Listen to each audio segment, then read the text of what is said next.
Yeah, so we will get started. Good morning, everyone. It is, we got a little rain this morning in Ellensburg. And I always do, this is kind of a dad thing I always do now in Ellensburg. You know what I love about rain in Ellensburg? It stops. Yeah, it's already stopped. Yeah. So welcome to Deep Dive with Dr. D. I always do my quick shameless plug for my book. If you haven't read it yet, it's out there. You can get it wherever you buy books.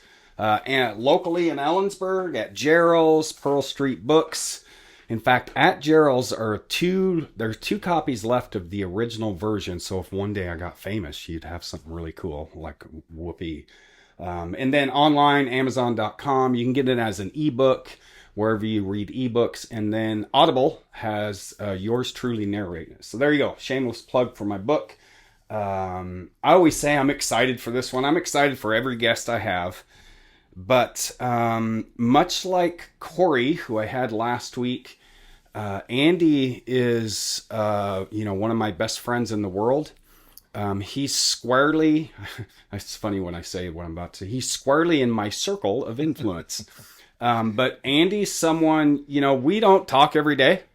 But we trade our quotes of the day. If you see my quotes of the day, Andy does that. We send each other that. And then we'll text here and there. He is someone, if I'm struggling with life, he's a male that I'll reach out to.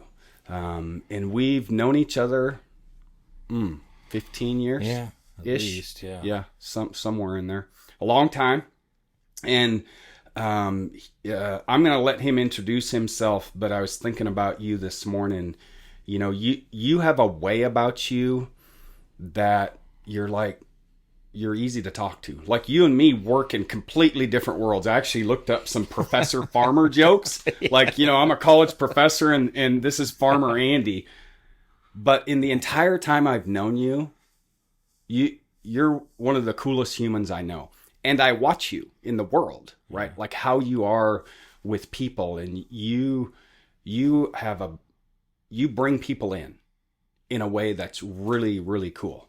So I appreciate that about you. So introduce yourself to, the world out there. This goes on YouTube. It goes on my podcast channel. So, a lot of our friends are watching over here, but for those that don't know you, give a Reader's Digest bio of Andy Rosbach. Okay.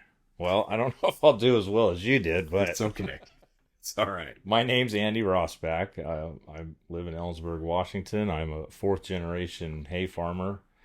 My family's been doing that since 1894. I'm a person, a long time. I'm a recovering addict, with 17 years clean. Mm-hmm. I'd say, those are the two probably, biggest things that I do with my day-to-day life. Mm-hmm. I'm also a father to two and a husband to one. Mm-hmm. So that's good. Husband to one. That's probably enough. They're all very independent. And I should have told you, shift your chair a little so we're kind of facing each other. You're still in the frame. Oh, that's perfect. There we go. Yeah. So, they're all pretty independent and occasionally need a ride or a few bucks, but not too often. So, and one of them's driving now. Yes. Ruby's 20, so she's been driving. She's been driving, and the other one, Lila's getting close. Okay. So she'll be 15 in February. Wow. So, I think, that's kind of me in a nutshell. Yeah. 4th generation farmer. Yeah. 1894. Yes, my great grandfather was he came to America from Denmark and was on his way to Seattle to be a logger, I think. Okay. That's the story I've heard. And the train stopped in Ellensburg and he got off and never got back on. Wow. And so that's kind of how it started. Okay. And then it's, just continued on. That's another story of what my belief about Ellensburg is. It's kind of like the song Hotel California. Yeah. You can come, but you can never leave. It's hard to leave. I left for a bit. You did. Yeah. We've I talked lived about in Portland for about 6 years. And I liked... Were you married then? With we weren't married, but we were together. So you and Christine. Yeah, Chris and I have been married for, I don't want to blow this, 21 years. Don't screw this up. But we've been together for 31 years wow. as a couple. So, we lived down there. Okay. And, I liked the anonymity of living in the city. Yeah. And being able to, a lot of stuff to do. Yeah. But, man, as soon as I came back to Ellensburg, that was it. Yeah. I love going home to visit. I'm from Tacoma. Yeah. We just went there for an overnight. I love going to visit. And then, because we have our friend from Atlanta visiting first time, I say, as soon as you crest that hill and you start dropping down over the pass, it's like, yeah, it is. Yeah. It is. So we, go back and visit too. And I like to be there for a few days in Portland. And yeah. So you lived in Portland for a little bit. Mm-hmm. We probably talked about this. So farming, you're a farmer now, right? Yeah. That's your life. I love having conversations with you about that world and how all those things work. Have you always farmed in Ellensburg, or have you had other jobs here? Let's see. Well, in Ellensburg, for the most part, I've always farmed. Okay. From the time I was 11, and that was kind of my mom just telling my dad to get him out of the house and burn some energy off. Yeah. I wasn't much help back then, but for the most part, I think I've had a few jobs, winter jobs, because there's not a lot to do on the farm in the winter. Yeah, sure. So, right. Okay. but not, I worked at the John Deere dealership a couple winters. Okay. And worked at a car wash for a bit and stuff like that. But for the most part, it's been farming. When I lived in the city, I had other jobs, obviously, but bricklaying and stuff like that. Yeah. But farming's been... Yeah. Farming's kind of a thing. Farming's a thing that jumps me out of bed in the morning. Yeah. The other stuff, the other jobs I always had was like, I can't believe I have to go to work. Where now I'm like laying in bed thinking about I got to get going. You do. Yeah. And then I get going. I just had a thought. I just lost it. It'll come back.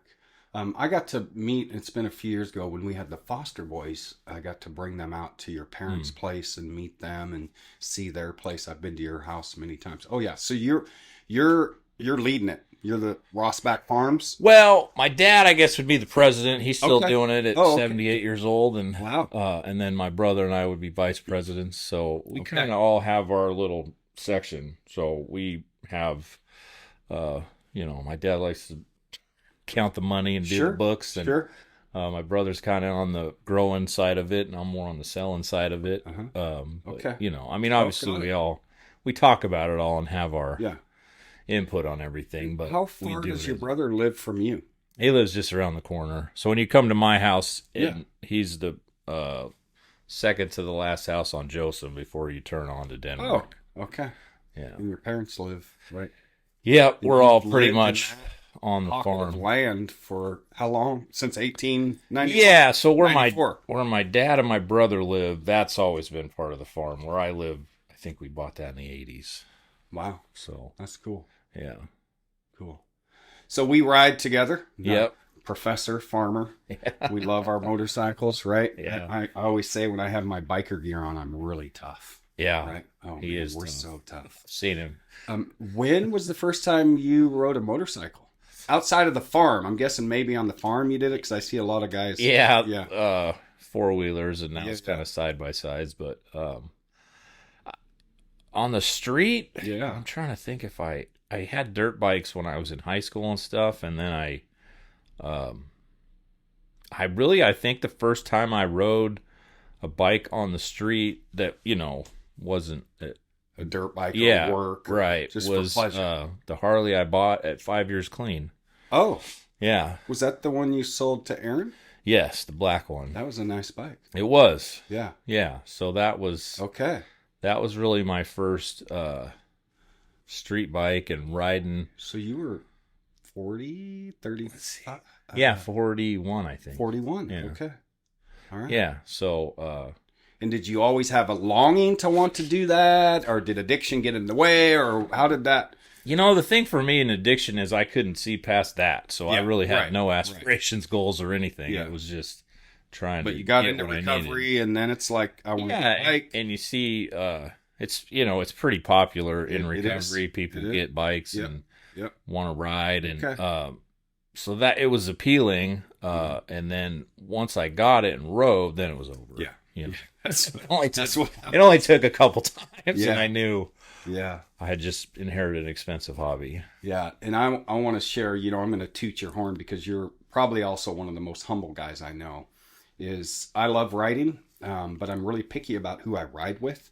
And I think you are too, and hey, whatever a guy wants to do, that's fine. But the idea of poker runs, going from bar to bar to bar and drinking and then getting on your bike, it's like baffling to me. So I'm not into that, but like, if that's your thing, you go ahead. But so I like riding with people who know how to ride, aren't idiots and blah, blah, blah. And you've always been someone like, if you're in my mirror, I'm good. Yeah. Yeah. It's important. I try to stay a little bit, I'm not doing poker runs either. I'm not. Yeah, sure. A fan of that. Occasionally, I ride with people who aren't in recovery or whatever, just as a, it's fun, and that's always good. I feel like a lot of times, and I'm sure you get this too, where people know you as a person in recovery, whether it's on stuff like this or around town, and they want to be near that for whatever reason. Oh yeah, it's attractive. Yeah, just being who you are attracts people to that way of life, whether it's they have an issue with it or they know somebody who has an issue with it. Yeah. Everybody has somebody in their life that can't stop using. Yeah. And so when people meet somebody who has, it's appealing. Yeah, no, that's cool. So I try to keep those doors open. But Jim, my favorite is, riding with you and your son or the crowd that we ride with. Yeah. When we do the group rides and stuff, that's the best. And we fucking miss Ryan. Yeah, for sure. Yeah. And that was one of the things that we had talked about, at the early stages of recovery. When we were hanging out and driving to meetings and stuff, talking about how cool it would be to have Harleys and ride side by side, and then it happened. It didn't happen. So that was cool. Yeah, I had a moment. Him and I were in town on Main Street, and we had just left the pawn shop. I think we were in there looking at guns or something, probably. Yeah. And we got out, and he had just gotten his bike. It wasn't too long, and it wasn't long after I had gotten Ruby, my bike. Yeah. And we're sitting on Main Street, right at Capitol and Main. He looks at me, and I look at him, and he looks at me. He says, "Not a bad life, is it?" Right? Yeah, he was definitely one of the people that really appreciated the things he got. Yeah. Because I think he never thought he'd get them. Yeah. So I would agree.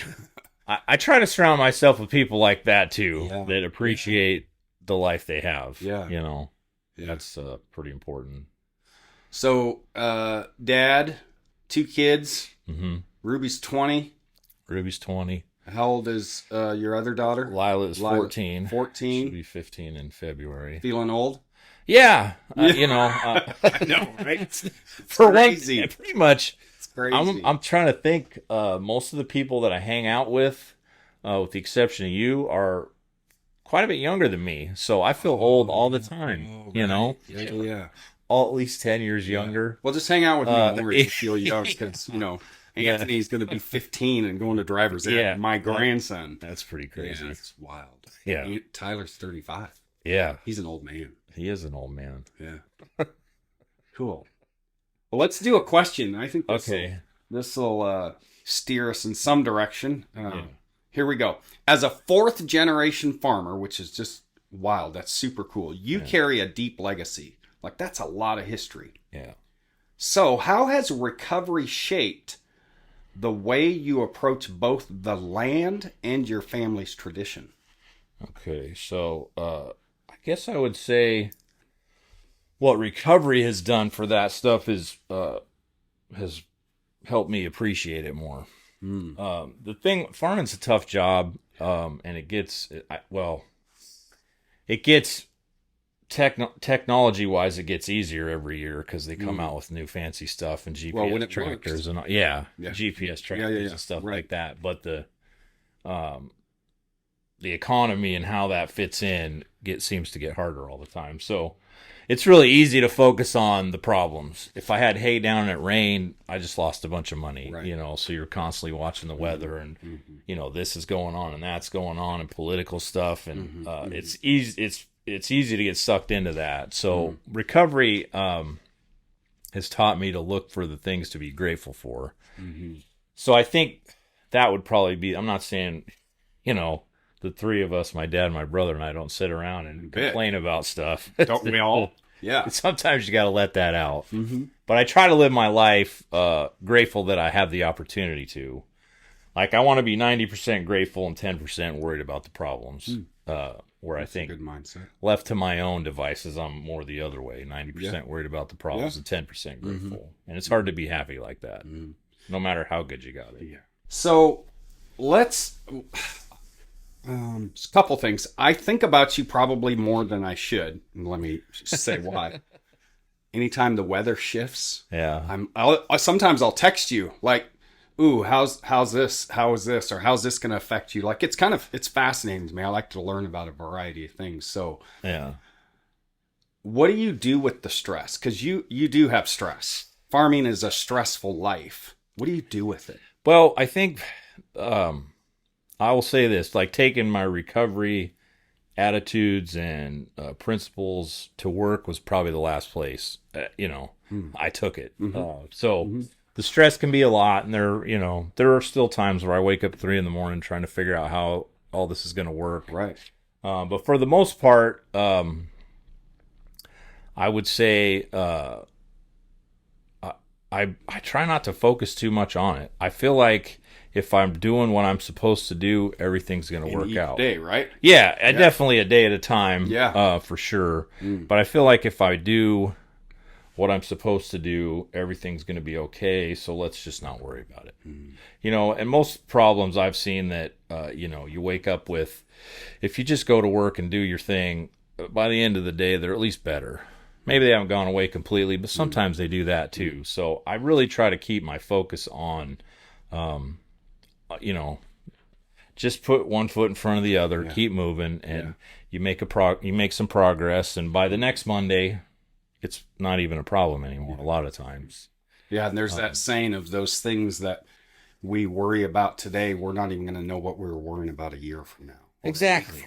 Right. It's a saying in farming, and 100 years from now, nobody's going to care. I mean, whatever my great grandfather was worried about on September 21st doesn't exist anymore. So was it that big a deal? So you're into season. Yeah. Yeah, we are. I got to plant some wheat coming up this week. Okay. And then we're running water for a couple more weeks, and then then I saw they just shut the last one off. No, so the KRD's been off since October. Right. They're a junior district, and the Cascade will run till the end of September. Got it. And then Ellensburg Water Company will run till probably the middle of October. So you have three sources of water. Yeah. Okay. Yeah. And I'm gonna make a wild guess that you have senior water rights. So where our farm is located, it's senior water rights, and we have some creek rights, and some of them are signed by Ulysses S. Grant, so they're pretty old. Wow. Do you have those documents? Yeah. What? Yeah. Oh, wow. That's super cool. Yeah, pretty cool. And then, but really, like, I don't know the exact year where it went from senior to junior, but they were in the 1890s as well. Wow. The junior are just a few years. I see what you're saying. So they're not. Wow. Yeah, it happened a long, long time ago. Yeah. But yeah, that's pretty cool. Yeah. Okay. All right. Let's see what we got here. Ooh, yeah, this is good. You're a husband, father, and mentor to many. Yeah. That's just a fact.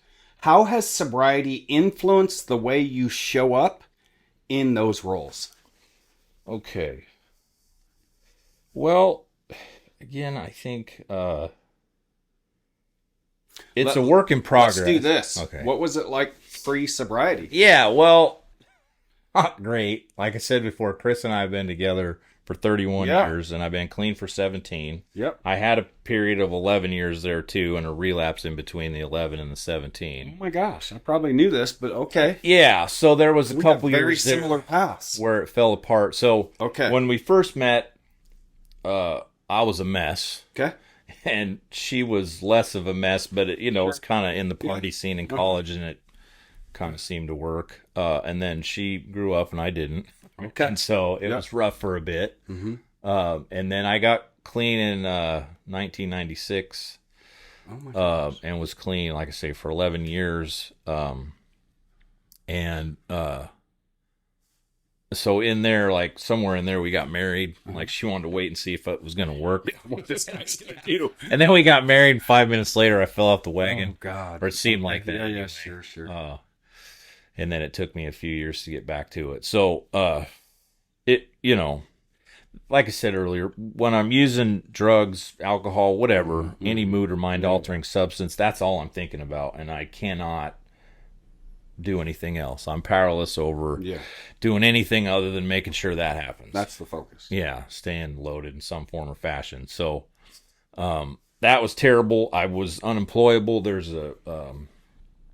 language in the corporation paperwork that you have to be clean to work there. Oh, that's some of a lot of it's in there because of me and the issues that I've had. Interesting. Which I support. Yeah, and sure. As a father, I couldn't imagine Yeah. how I would even do any of that loaded. So obviously stopping the use of all that stuff fixed a lot of those problems automatically. Right. I still have some issues, the defects of character that I have that I try to work on. So it's a work in progress. I think what I want to be is somebody who's supportive to everyone and whatever their choices are, for the most part, so they can be who they are. Because I think what recovery has really given me, if anything, is a clear picture of who I am. Not who I think I am or who you think I am, but who I really am. And then once I knew that, then I can be that. And I can be that here. I can be that at work. I can be that, And the mentor thing, I guess, for that, for the most part, I sponsor a lot of different guys in the 12-Step Fellowship and Narcotics Anonymous. And of all different backgrounds and variety of lifestyles and different things. And but the thing with that is addiction connects us. Anybody that would give up everything just to get high one more time is my kind of people. Like, I understand that way of thinking. So that, honestly, those relationships are more beneficial to me than they are to them. As I'm sure you probably know, like helping somebody else see themselves for who they are is pretty powerful stuff. So, and fulfilling, right? Yeah, absolutely. Absolutely. There's nothing better than seeing somebody come in the grips of addiction and then turn into a productive member of society that can also help somebody else. Like, nobody can help somebody out of that better than somebody who's been there. So that's that's my favorite for sure. I'm going to be Justin's scheduled to come on in October. Awesome. I'm super excited because I just thought of him. Like, I remember the first time I met him. And he walked in the KCRCO, and just seeing his trajectory when we get to witness that, even not even being a part of it, but seeing it. But then when you get to have some small part in that, and then see the transformation, like that's powerful stuff. So powerful. He's one. The other thing I want to say on this for anyone listening or watching is the other thing that I've always really appreciated about you, because personally I was highly involved in 12-step programs along the way, did all the things. I was a sponsor, did the 12 steps, locally I was involved in Alcoholics Anonymous, and it's a valuable program. Personally now it's just not my thing. It's not my shtick. I'll go to a meeting here and there. The one thing that I've always appreciated about you, and I know you don't just do this with me, is that you're just you. You're not like the religious person always pushing their thing. It's like, that's really off-putting. It's actually makes it more attractive when someone is like you and just does your thing. And it brings me to this. Sometimes the best thing we can do to help someone is what? Just do our thing. Right? Just like you said earlier, like you with bikes, riders, or whatever, some people see and they get a feel for what your life is in recovery, and they kind of want to hang out with you. They want to see what it is. And you've always been open in that way. Like never, like we call it an AA Bible book or AA book thumpers. Right. And it's like, and that, if that's your thing, that's great. But that's a really cool thing about you.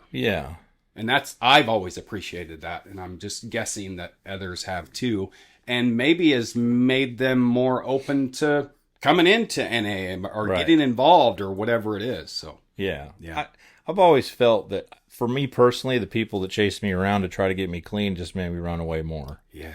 Also, there's a saying in the Narcotics Anonymous literature that's like, what do you want to do about your problem, and how can I help?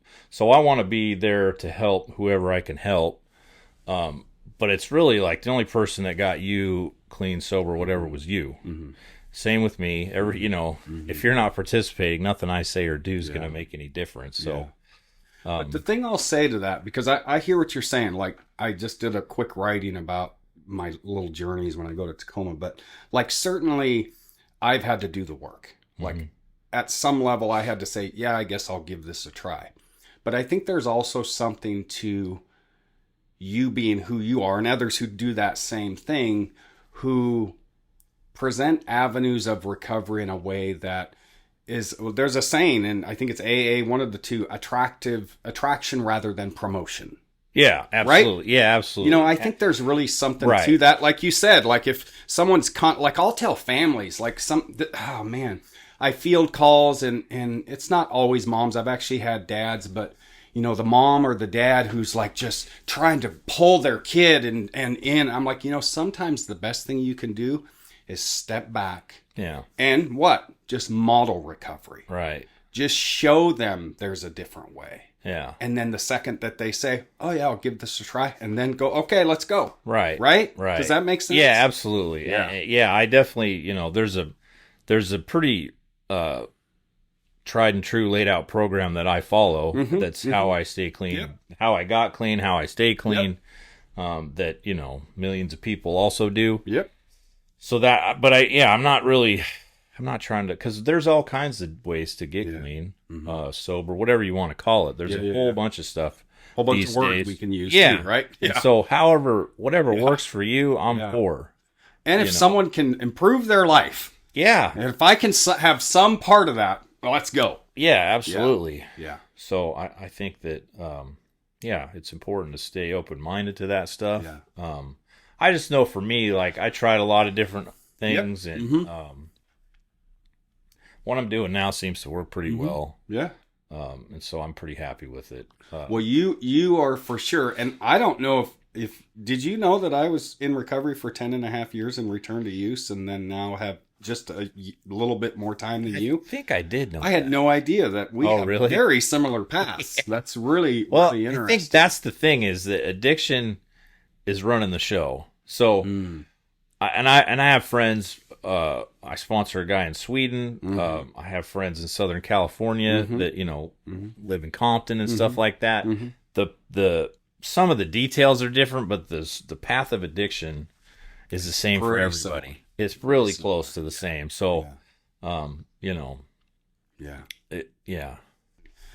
All right, so let's talk about writing. You and I share that love for writing. Yeah. Very different people in our professions. But man, when we get on our bikes, we share that same love for motorcycles. Yeah. What does writing mean to you in terms of freedom, brotherhood, and or even recovery? I think, like I said, it was something I didn't know I loved until I tried it. It was appealing seeing other people do it, and it was kind of a goal I set. But since I have started doing it, it definitely, it's hard to explain, because we ride together. We're not talking, because you're on your own bike. So there's none of that going on, but there is something that connects you to the person that you're riding with, and some of the stuff that we do, the group rides for Ryan and stuff, where there's a whole bunch of us riding and there's a purpose behind it. You don't get that in a car. No. It just doesn't work in a car. So that stuff's really cool. Like I said, I think for me, when I just go for a ride by myself, there's something about being on the bike and riding that quiets the brain. All the chatter, trying to figure out stuff, and I have one of those brains that doesn't shut off all the time. And so it's one of those things that I found in recovery that has an effect, like I was trying to do with the drugs, shut the brain off for a little bit. And this also works, but it doesn't have the side effects. Negative side effects. Yeah. Yeah. I mean, unless I'm speeding, which I've done a couple May happen times. sometimes. Speed limit adjacent, but Nice. It was kind of in the field of, you know, the front speed number. limit. Well, the front number wasn't the same. Maybe. Anyway. Yeah, so- I'm with you. Like you're right. It's kind of one of those things, unless it's kind of like recovery in some ways, or having lived a life in active addiction. If you haven't done it, it's hard to really explain it in some ways. It is. It's hard to say, and I don't even know if I could put it into words, but I know when you hit the road and you're riding through the canyon or something like that, you feel it. Yeah. You know. I kind of call it my meditation in some ways, my therapy. Yeah. Like I think it's in here, and I've been to lots of counseling, so this isn't a hit on going to counseling, but you never find a motorcycle parked in front of a psychiatrist's office. Yeah. Now that's actually a lie. I mean, because you can, but it's kind of, it's its own form of therapy. It is for sure, and I think you would get that answer from a lot of people. Yeah. And you said something else. You set a goal, right? That I want to get a bike. You found a life in recovery, and so you met that goal, and now you get to enjoy the benefits of achieving that goal. Right. Yeah. Yeah, it's definitely one of those things where, you know, it didn't seem real attainable when I set the goal. Yeah. But, you know, you just put one foot in front of the other. Anyone else in your family ride? No. Okay. No. Yeah. No, that was just a me thing. Girls have an interest? No. Has Chris ever wrote? No. Okay. Katrina, not often. She's got her gear, but yeah. Okay. No, it was just kind of one of those things that, Chris is real into like hiking this and kayaking that. Yeah, and sure. I got bad knees, so That's not happening. he does that with her friends, and I ride motorcycle with my friends. I know she'll listen to it. Your wife is awesome. Yeah, she's another good human. You know, Yeah. we've been to a couple concerts together now. I've been to your house, and you've had your house full of people, and she's always welcoming and accommodating, and also very real. And you have a good one there. Yeah, super patient. Like I said, we've been through a lot of stuff in the last 31 years. And people always say, like, oh, you're calm and you're this and that. Not at home, I'm not. Yeah. So, like, she listens to that kind of stuff. We like, have a lot of similarities. What are you talking about? Yeah. Like, you know, he never shuts up. Yeah. We were on the west side at a store, and they had this kitchen towel, and it says on it, let me see if I can get it right. It says, the next time you're laughing at your wife's choices, remember she chose you. Yeah. And that's like, that's my girl. Yeah, for sure. And I always say I'm the high maintenance one in this relationship. Yeah, me too. Because kind of like you know, I can get up there with my stress and my worry, and she gets me. Yeah. She gets me in a way, and you know, so cool. Yeah. Okay, here we go. We're getting toward the end. Okay. How you feeling? I'm feeling good. Yeah, you're feeling great. I knew it would be. We talk like this a lot. Yeah, so. This is normal. This is doing it with a mic and a camera. Right. No big deal. All right, so last question, and then you get to ask me a question if you thought of one or two. Okay. If someone is listening, this is your opportunity. The bully pulpit, you have the fucking mic, dude. Yeah. It's going to be your opportunity. If someone is listening and is struggling, whether it's the weight of family expectations, addiction, or just life's grind, what's a piece of hope you want to offer them? I thought about this one some, and I think it's a tough one to say, right? Like, but what I guess what I would want to say is that whatever you are thinking you can't do, you probably can. Yeah. People don't realize that it really just, you need a plan. Yeah. There's a football coach that said, like, an idea without a plan is a wish. Yeah. You know, and I love that. Like, you got to have a plan on how you're going to get there, and you're going to have to do some work. But, I think, you know, watching the stuff that you do in life, if you just decide, hey, I want to have a podcast, and this is how I'm going to get there, and you do the steps to get a podcast, and you have a podcast. Yeah. Or whatever it is, you know. So that's what I think, whether it's getting clean or getting the job you want or you know, handling the job you already have better. Like, all that stuff is attainable, and there's information out there that you can pick up and use and do.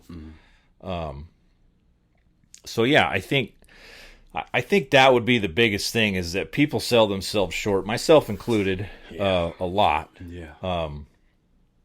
or they just don't. What want about to them? You're 50. You're 50 now, right? 52. 50. Jesus, old man. Yeah. 52, 58, right?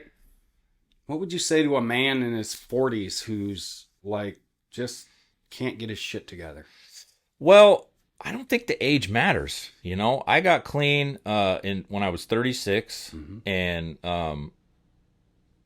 it has gotten progressively better. You know, every year that I've stayed clean and done the things that I do, and I'm not always the first to dive into stuff. So it's, you know, I've picked up stuff as I go, and I my circle of influence, like you talk about, has gotten bigger, and I, you know, there's different. I get input from all different kind of places. Where when I got here, I wasn't listening to anybody, and now I listen to all kinds of people. And so, you know, it can change at any time. You know, you can completely change your life. I think in a year. If you're miserable in your life and you say, "Hey, I'm done with this," and you start today, a year from now, you can be somewhere completely different. Yeah. You know, with whatever. Yeah. And then, you know, doing some work. Yeah. There's always a little bit of work involved. Yeah. But I think really the work is the good stuff. You know, is the little goals you set for yourself and accomplish. You start building some self-esteem, and you start to see what you can do.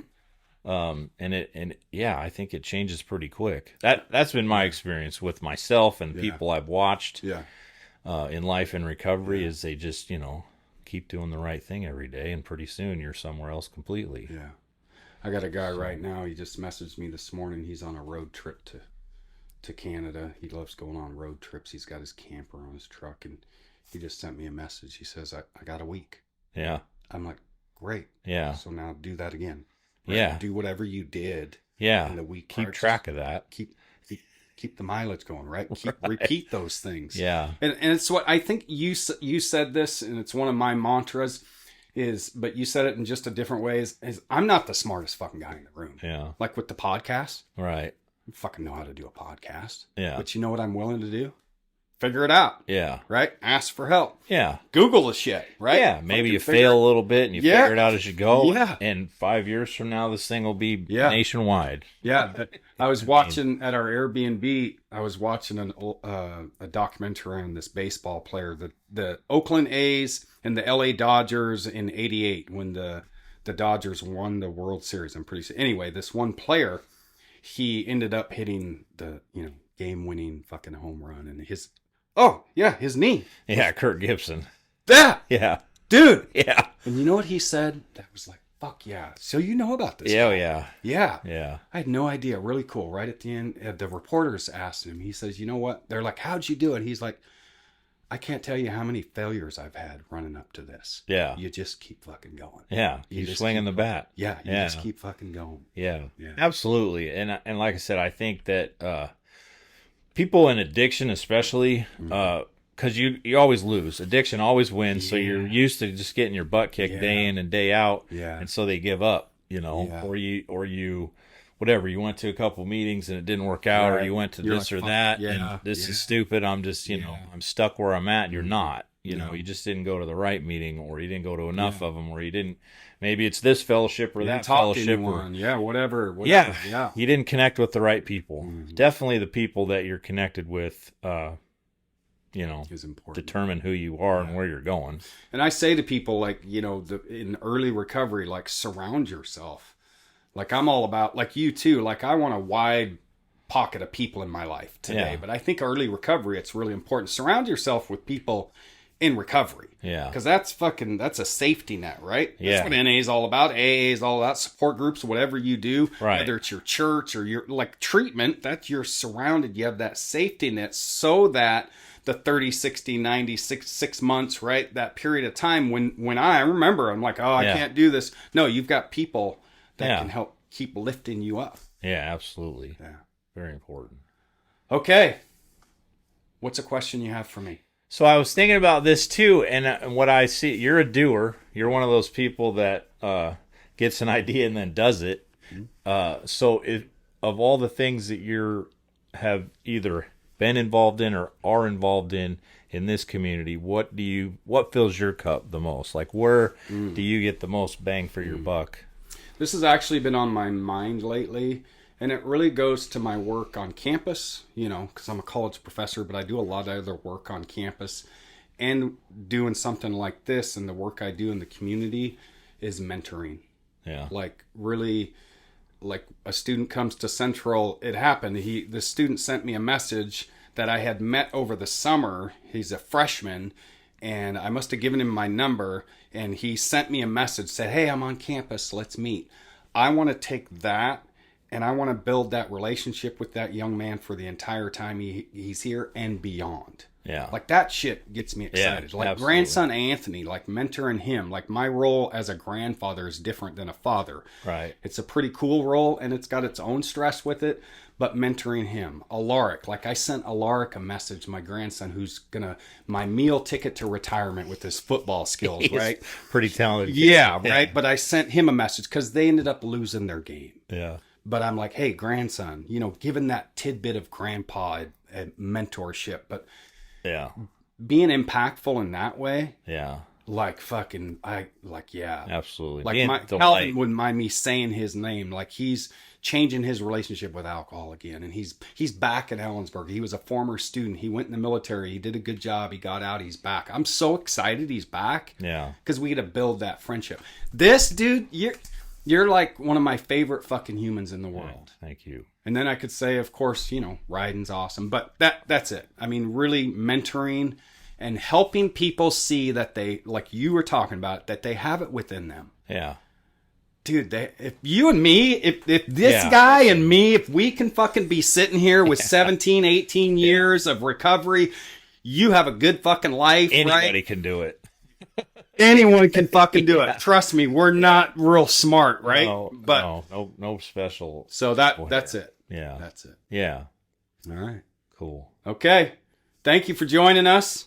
This will be a good one to get out there. So if you've been on the live, very good. Until next time, have a good day.